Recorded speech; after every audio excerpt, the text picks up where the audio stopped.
Hi, welcome to Gattu's kitchen. ఈరోజు నేను మీకు మసాలా జంతకాలు ఎలా చేయాలో చూపిస్తాను.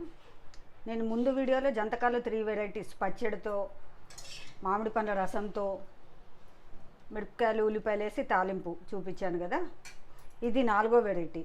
ఇది నేను అప్పుడు చేసినప్పుడు ఇది వీడియో అందులో యాడ్ చేయడం మర్చిపోయాను. ఇది 4వ వెరైటీ మసాలా జంతకాలు. ఇవి ఎలా చేయాలో చూపిస్తాను, చూడండి. ముందుగా శనగపప్పు ఒక 2 అవర్స్ ముందు నానబెట్టాలి. నేనైతే ఒక 1.5 కప్పు వరకు నానబెట్టాను. దీన్ని ఇప్పుడు కొంచెం కచ్చాపచ్చగా గ్రైండ్ చేసుకోవాలి.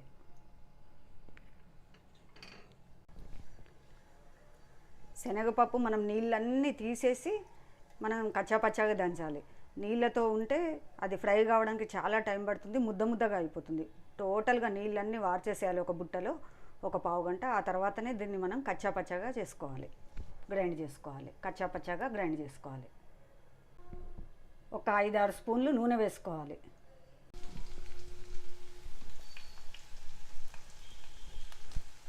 ఆనియన్స్ ఇలా కొంచెమే వేగాలి. వేగినాక 1 స్పూను అల్లం వెల్లుల్లి పేస్ట్ వేసుకోవాలి. శుభ్రంగా కడిగిన కరివేపాకు వేసుకోవాలి. అల్లం వెల్లుల్లి పేస్ట్ కొంచెం పచ్చి వాసన పోయే వరకు వేయించుకోవాలి. ఇప్పుడు ఇందులో మనం శనగపప్పు గ్రైండ్ చేసి పెట్టుకున్నాం కదా, ఇలా కచ్చాపచ్చ కొంచెం శనగపప్పులు ఉండాలి. ఇలా కచ్చాపచ్చ గ్రైండ్ చేసుకోవాలి. ఇదంతా ఇందులో వేసుకోవాలి.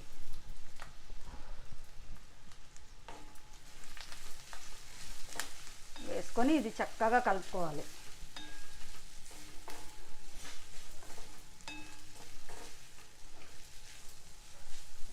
మనం మంట తగ్గించి మధ్యలో కలుపుతూ శనగపప్పు అనేది మొత్తం వేగే వరకు వేయించుకోవాలి. కొంచెం టైం పడుతుంది. ఇది ఒకటే మనకు కొంచెం టైం పడుతుంది. వేగినాక తొందరగానే అయిపోతుంది. ఇప్పుడు దీన్ని మనం సిమ్లో పెట్టి వేయించుకుందాం. యాక్చువల్గా నేను ఇది ఇనుప ముకుట్లోనే చేయాలి, కానీ దీనికి హోల్ పడింది. ఇది మీకు కనబడుతుందా లేదా తెలియదు. 35 ఇయర్స్ నుంచి నేను ఇది వాడుతున్నాను. ఇది హోల్ పడింది, ఇప్పుడు వాడడానికి లేదు. కాబట్టి ఇందులో నూనె వేస్తే అంతా కిందకు పోతుంది. కాబట్టి నేను ఇందులో ఫ్రై చేశాను. ఇప్పుడు ఇందులోనే వేసుకుంటాను. ఇలాంటివన్నీ ఇనుప మూకుట్లోనే చాలా బాగా వస్తాయి.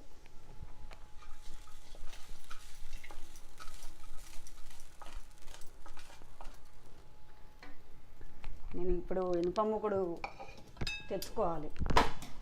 నాకు తొందరగా అంత ఈజీగా నచ్చవు. ఒక 3-4 టైమ్స్ తిరిగితే కానీ నేను ఎలాంటిది తీసుకుంటానో తెలియదు. కొంచెం మందంగా ఉండాలి, బాగుండాలి. ఇనుప మూకుడు ఏంటంటే నాన్ స్టిక్ లాగా చాలా బాగా వస్తుంది. మనం ఆయిల్ తక్కువ వేసినా సరే మనకు బాగా ఫ్రై అవుతుంది. ఫ్రై చేసుకోవడానికైతే చాలా బెటర్ ఇనుప మూకుడు. కాకపోతే మనం చేయగానే ఆ వేడి చల్లాడే లోపల మనం డిష్ అవుట్ చేయాలి, వేరే గిన్నెలోకి మార్చుకోవాలి. కానీ హెల్త్కి మంచిది కదా, ఐరన్ బాడీలోకి వస్తుంది కదా, అందుకోసమని మనం ఇనుప మూకుడు వాడాలి. ఇప్పుడు దీన్ని చక్కగా వేయించుకుందాం. కాసేపు ఇలా వేయించినాక మనం శనగపప్పు మిశ్రమం నోట్లో వేసుకొని చూడాలి. మనకు వేగినట్టు తెలుస్తుంది. తెలియగానే మనం ఇందులో ఉప్పు కారం 2 కలిపింది వేసుకోవాలి. ఉప్పు కారం మనం తినేదాన్ని బట్టి వేసుకోవాలి. నేనైతే 1.5 స్పూన్ వేస్తున్నా. చక్కగా కలుపుకోవాలి.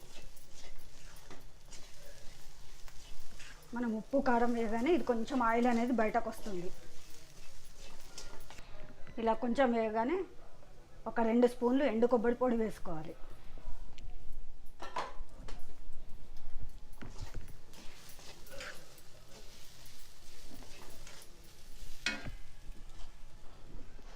ఆ తర్వాత జంతకాలు. నా ముందు వీడియోలో ఉన్నాయి చూడండి, జంతకాలు 3 రకాలు అని. ఇది 4వ రకం. ఆ రోజు చేయడం మర్చిపోయాను నేను, అందుకనే మళ్ళీ చేస్తున్నా. ఇవి వేసుకోవాలి. ఇది చక్కగా కలుపుకోవాలి.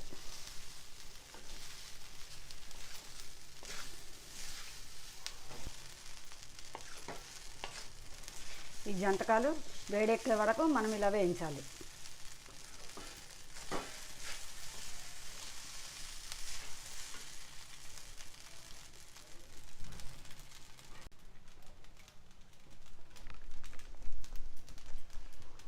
ఇలా జంతకాలు మొత్తం వేడెక్కినాక ఉప్పు ఏమైనా కారము తక్కువ ఉంటే వేసి కలుపుకోవచ్చు.